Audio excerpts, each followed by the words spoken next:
In today's video, I am going to be breaking down Kyrie Irving, what makes him such a great basketball player, and some of the things that he does that you can also do yourself to play just like him or even better. Let's get down, let's check out Kyrie Irving.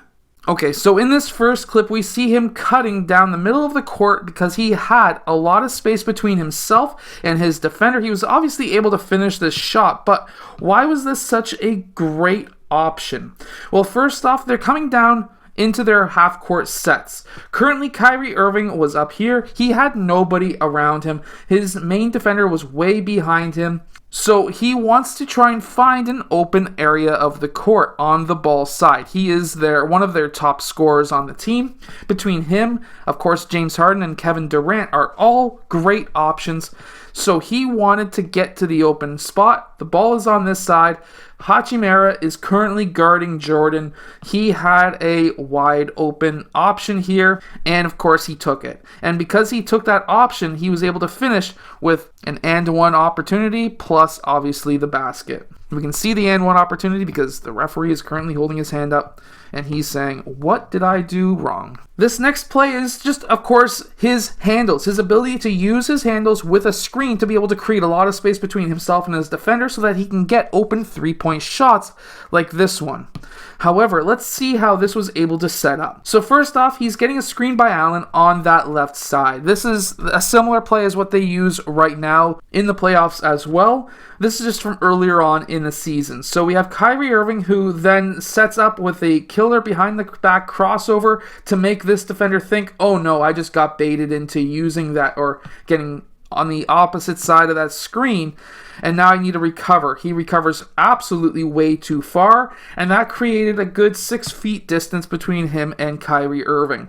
At this point in time, he is now afraid. He is obviously back on his heels. His butt is over the floor and not over top of his heels at the very least, and because of that, his shoulders, his butt, way out of position.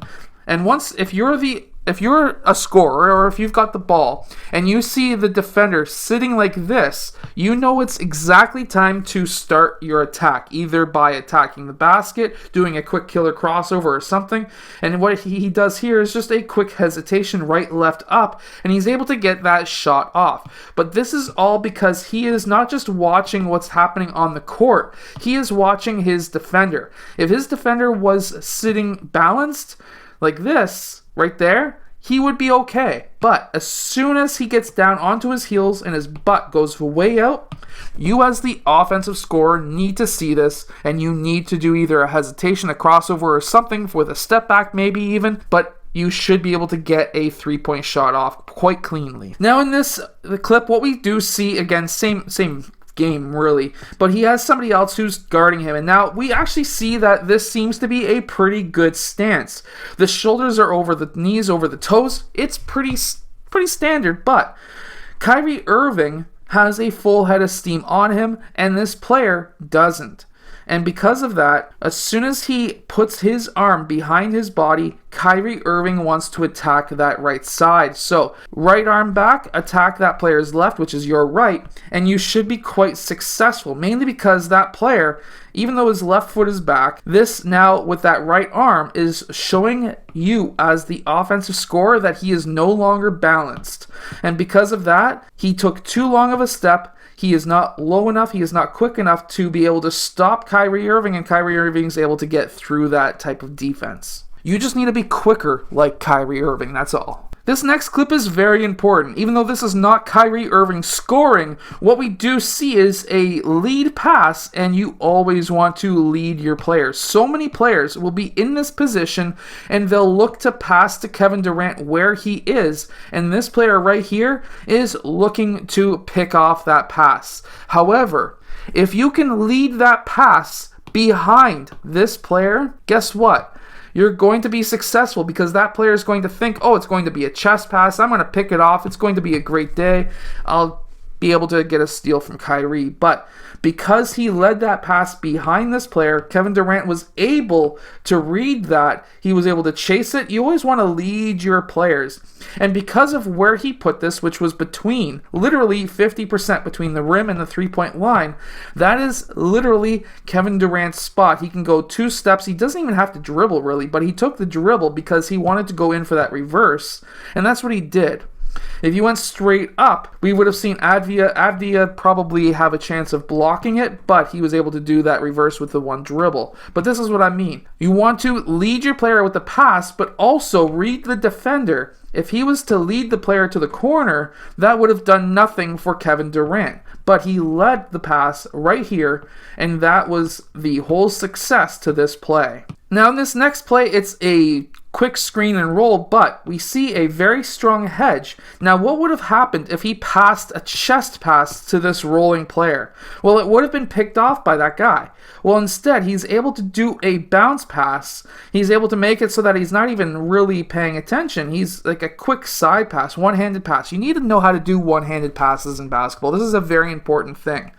And by sending that one-handed pass, that player is able to finish with a posterizing dunk on Smart. See, that center even tried to pick off that pass, even though it was a bounce pass. That's not going to get picked off. That is a very bad defensive play, but fantastic pass by Kyrie Irving. This next clip is him putting a defender into essentially jail. So what I mean by that is, if after a screen, whether you use the screen or not, if you can get your defender behind you, there is nothing that guy can do.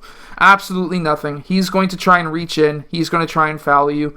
Of course, Kyrie Irving is very good. So how was this set up? He was able to use that screen but not use it at the same time. He was able to do a killer behind the back crossover, at least that's what I call it.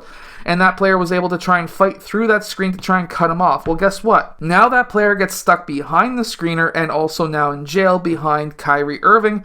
And that just means that whenever you get a player in jail, what you need to do is go up for the jump shot. 100% of the time, that's what you need to do. They're not going to be able to block it. If they do, they're going to hit your body. You're going to get an and one. Now, in the open floor, if a player is sending you in a certain direction, just Euro step in that direction and you're going to be all set. So basically how this works is we have a player who now, right at this last second, decides I'm going to want to try and force Kyrie Irving towards the middle. The reason for this is I'm going to have a help side defender here, and I have potentially 2 players, if they want to actually run in this game, to be able to get back on defense and help me out. Well, guess what? Kyrie Irving doesn't want to go into a double team. He would have to be stupid to do that.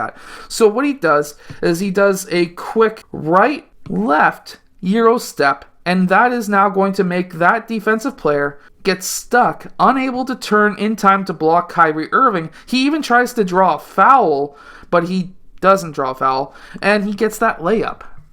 If you're looking to play better in games, you really have to analyze some of the best players in the NBA. And by analyzing them and figuring out why they do certain things, we can all become better basketball players. I hope that this video has helped you become a better player. If it has, hit that like button, subscribe, and I'll see you guys again next time.